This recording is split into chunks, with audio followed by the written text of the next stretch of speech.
रामभद्राचार्य जी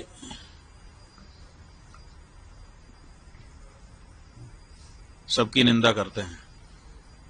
पुरी के शंकराचार्य के बारे में कहा है कि वो रामचरितमानस में तुलसीदास जी ने जिस तुलसी पीठ पर वो बैठे हैं उसी तुलसीदास जी महाराज ने रामचरितमानस में लिखा है, सब कर निंदा जे नर करहीं, ते चमगादड़ होई अवतरहीं।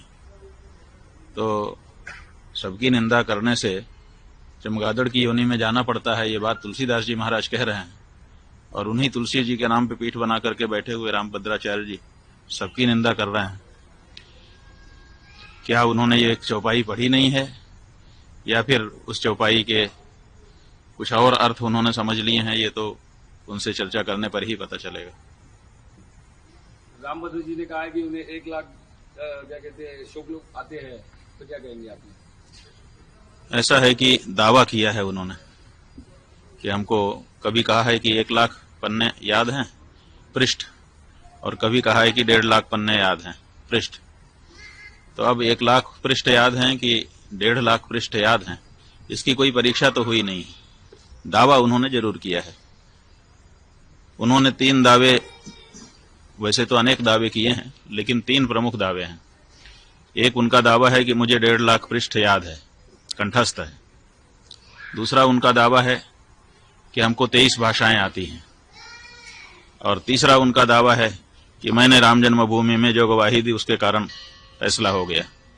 लेकिन इन तीनों दावों की पुष्टि अभी नहीं हुई है, क्योंकि 1.5 लाख पृष्ठ उनके कंठ में हैं, कभी परीक्षा तो हुई ही नहीं है, तो बिना परीक्षा के दावा ही है।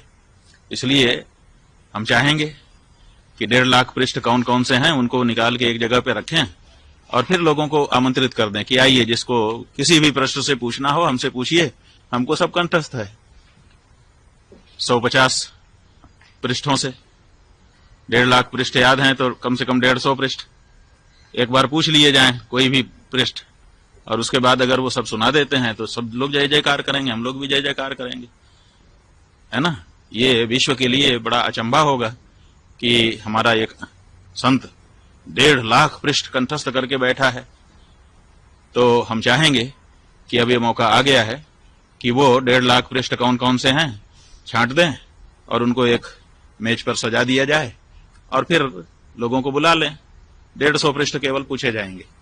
अगर 150 पृष्ठ कंठस्थ उनको हो गए उनमें से, तो हम लोग मान लेंगे कि सब कंठस्थ हैं। वो कहते हैं कि 23 भाषा हमको आती है। अभी तक उनका कोई भी वीडियो YouTube पर खोजने से हिंदी के अलावा दूसरी भाषा में मिलता नहीं है। तो अगर 23 भाषा आती होती तो 23 भाषा में उनका कोई न कोई प्रवचन होता कहीं ना कहीं। तो 23 भाषा कौन कौन सी है उसकी सूची वो बता दें। तो 23 उन भाषाओं के जो विद्वान हैं उनको हम लोग भेजेंगे। 40-40 मिनट का एक संवाद उसी भाषा के विद्वान के साथ उनका हो जाए। जय जयकार कौन नहीं करेगा, सब करेंगे।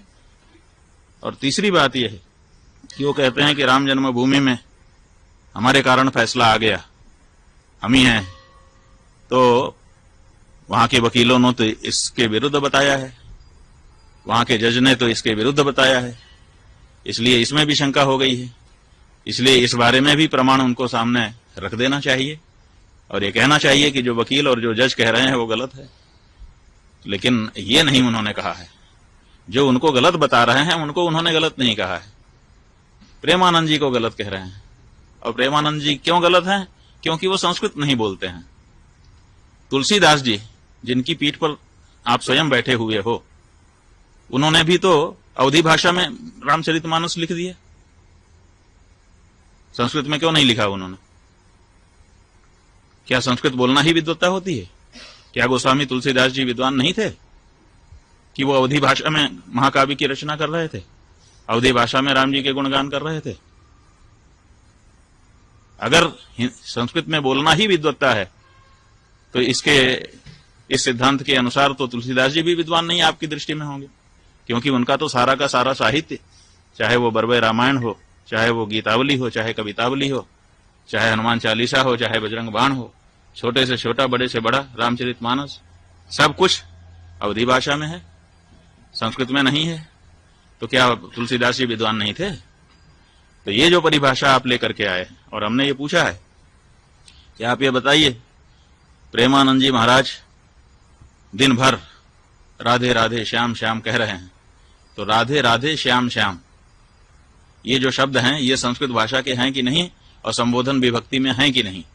और जब संबोधन विभक्ति से अपदम न प्रयुंजित, अपद नहीं बोलना चाहिए, और वो उसको पद बना करके संबोधन विभक्ति में ढाल करके अगर दिन भर उच्चारण कर रहे हैं, तो आपसे ज्यादा संस्कृत तो वो बोल रहे हैं। आप कितनी देर संस्कृत बोलते हैं दिन भर में, बताइए। केवल प्रवचन में जहां उदाहरण देने का अवसर आता है, कुछ श्लोक आप बोलते हैं, उतना ही तो संस्कृत आपके द्वारा बोला जाता है, और वो दिन भर राधे राधे श्याम श्याम रटते हैं, जो कि पद है, जो कि संस्कृत व्याकरण की दृष्टि से शुद्ध शब्द है। तो वो तो आपसे ज्यादा संस्कृत रोज बोल रहे हैं, और आप कह रहे हैं कि वो संस्कृत नहीं बोलता है। माने संबोधन विभक्ति में जब भगवान का नाम बोला जाता है तो क्या वो संस्कृत नहीं होता है? और अगर संस्कृत होता है तो वो तो संस्कृत ही बोल रहे हैं, दिन भर संस्कृत बोल रहे हैं। आप उनको क्यों कह रहे हैं कि वो संस्कृत नहीं जानते हैं? तो ये जो बातें हैं, इन सब से पता चलता है कि या तो उनकी बात को ध्यान ही देना छोड़ दिया जाए, बिल्कुल अप्रमाण मान लिया जाए, और या तो फिर उनको अपनी योग्यता और अपने जो दावे हैं उनको जनता के सामने आकर के प्रमाणित कर देना चाहिए। हम कहना चाहेंगे, वो पुरी के शंकराचार्य जी को कहते हैं कि वो संस्कृत नहीं बोलते हैं। संस्कृत नहीं बोलते, कोई इच्छा से बोलता है? भाषा जो है वो विवक्षाधीन होती है। विवक्षा का मतलब होता है बोलने की इच्छा। हमको इच्छा होगी तो हम बोलेंगे, इच्छा नहीं होगी नहीं बोलेंगे। कोई हमको जबरदस्ती करेगा कि तुम यही बोलो? ये तो महाराष्ट्र के ठाकरे बंधु हो गए कि बोलना ही पड़ेगा। अरे भाषा जो है, भाषा का नियम है, वो विवक्षाधीन होती है। जो बोलना चाहता है वो बोलता है, जिसको नहीं इच्छा होती है नहीं बोलता है। कौन सा शब्द मैं बोलूंगा ये कोई हमको बताएगा? हम खुद बोलते हैं। जब हमको जिस शब्द की इच्छा होती है उस शब्द का उच्चारण अपने मुख से हम करते हैं। भाषाएं जो होती हैं वो विवक्षाधीन होती हैं, बोलने की इच्छा के अधीन होती हैं। तो ऐसी परिस्थिति में वो नहीं बोलते हैं उनकी इच्छा, लेकिन वो संस्कृत के विद्वान नहीं है, ऐसा तो नहीं है। हम तो जहां तक हम देखिए, हमने पुरी के शंकराचार्य जी का भी प्रवचन सुना है, गंभीरता से सुना है, और इनका भी प्रवचन सुना है, और हम ये कह रहे हैं कि पुरी के शंकराचार्य जी इनसे बहुत बड़े विद्वान हैं। तो ऐसी परिस्थिति में जिन शब्दों का प्रयोग पुरी के शंकराचार्य जी करते हैं हिंदी में भी, उनके अर्थ लगाना इनके लिए कठिन हो जाएगा। इसलिए किसी को भी आप मूर्ख कह दो, इससे आपकी मूर्खता का जरूर पता चलता है। जिसके लिए कह रहे हो उसकी मूर्खता का पता नहीं।